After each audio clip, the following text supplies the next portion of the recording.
Hello guys, ತುಂಬ ಜನಕ್ಕೆ ಬಂದು ಹೇಗೆ ಆಧಾರ್ ಕಾರ್ಡ್ ಮತ್ತು ಪ್ಯಾನ್ ಕಾರ್ಡ್ನ ಲಿಂಕ್ ಮಾಡೋದು ಅಂತ ತುಂಬ ಜನಕ್ಕೆ ಗೊತ್ತಿರಲ್ಲ. ಅದನ್ನು ಹೇಗೆ ಲಿಂಕ್ ಮಾಡೋದು ಅಂತ ನಿಮಗೆ ನಾನು ಪೂರ್ತಿಯಾಗಿ ಈ ವಿಡಿಯೋದಲ್ಲಿ ತೋರಿಸ್ಕೊಡ್ತೀನಿ. ಬನ್ನಿ ಗೈಸ್. ಮೊದಲನೇದಾಗಿ ನಿಮ್ಮ ಗೂಗಲ್ ಕ್ರೋಮ್ನ ಓಪನ್ ಮಾಡಿ. ಗೂಗಲ್ ಕ್ರೋಮ್ನ ಮಾಡಿದ ತಕ್ಷಣ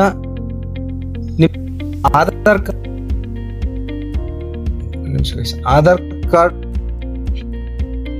and PAN card PAN card link status ಅಂತ ಸರ್ಚ್ ಮಾಡ್ಕೊಳ್ಳಿ.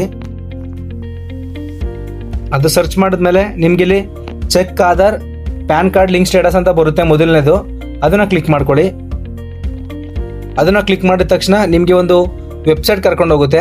ಆ ವೆಬ್ಸೈಟಲ್ಲಿ ನಿಮಗೆ ಚೆಕ್ ಮೊದಲನೇದಾಗಿ ಇಲ್ಲಿ ನೋಡ್ತಾ ಇರ್ಬೋದು ನೀವು, check Aadhaar PAN card link status ಅಂತ ಬರುತ್ತೆ. ಅದನ್ನು ಕ್ಲಿಕ್ ಮಾಡಿ. ಇಲ್ಲಿ ಸರ್ವಿಸ್ ಇಂಡಿಯನ್ ಗೌರ್ಮೆಂಟ್ ಸೇಸ್ ಅಂತ ಬರುತ್ತೆ. ಓಕೆ ಅಂತ ಕೊಡಿ. ಇಲ್ಲಿ ಓಕೆ ಅಂತ ಕೊಟ್ಮೇಲೆ ನಿಮ್ಗೆ ಇದು ಬೇರೆ ವೆಬ್ಸೈಟ್ಗೆ ಕರ್ಕೊಂಡು ಹೋಗುತ್ತೆ. ಇಲ್ಲಿ ಬಂದು ನೀವು ನಿಮ್ಮ ಆಧಾರ್ ಕಾರ್ಡ್ ನಂಬರ್ ಮತ್ತು ಪ್ಯಾನ್ ಕಾರ್ಡ್ ನಂಬರ್ ಎಂಟ್ರಿ ಮಾಡಬೇಕಾಗುತ್ತೆ. ಒಂದು ನಿಮಿಷ, ಇದು ಲೋಡ್ ಆಗ್ತಾ ಇದೆ ನೋಡಿ. ಇಲ್ಲಿ ಬಂದು ನಿಮಗೆ ಮೊದಲನೇದಾಗಿ ಪ್ಯಾನ್ ಕಾರ್ಡ್ ನಂಬರ್ ಕೇಳುತ್ತೆ. ಪ್ಯಾನ್ ಕಾರ್ಡ್ ನಂಬರ್ ಕೊಡಿ ನಿಮ್ಮದು.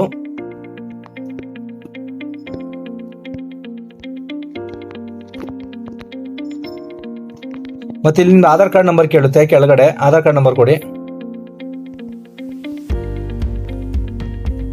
ಮತ್ತು ಇಲ್ಲಿ ಬಂದು ನಿಮಗೆ ವ್ಯೂ ಲಿಂಕ್ ಆಧಾರ್ ಸ್ಟೇಟಸ್ ಅಂತ ಬರುತ್ತೆ ಗೈಸ್. ಅದನ್ನು ಕ್ಲಿಕ್ ಮಾಡಿ. ನೋಡಿ guys, your PAN is already link to given Aadhaar number. ಇಷ್ಟೇ ಗೈಸ್. ಈ ಥರ ನೀವು ಮಾಡ್ಕೊಂಡ್ರೆ ನಿಮ್ಮ ಆಧಾರ್ ಕಾರ್ಡು ಮತ್ತು ಪ್ಯಾನ್ ಕಾರ್ಡು ಲಿಂಕ್ ಆಗಿದೆ ಅಂತ ನೋಡ್ಕೋಬೋದು.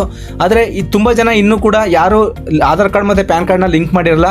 ಅವ್ರಿಗೇನಾದರೂ Aadhaar card PAN card link ಮಾಡಿಸ್ಬೇಕು ಅಂತ ಏನಾದರೂ ಇದ್ದರೆ ನನಗೆ ಕಮೆಂಟ್ ಮೂಲಕ sir how to make Aadhaar card and PAN card link ಅಂತ ಕಮೆಂಟ್ ಮಾಡಿ.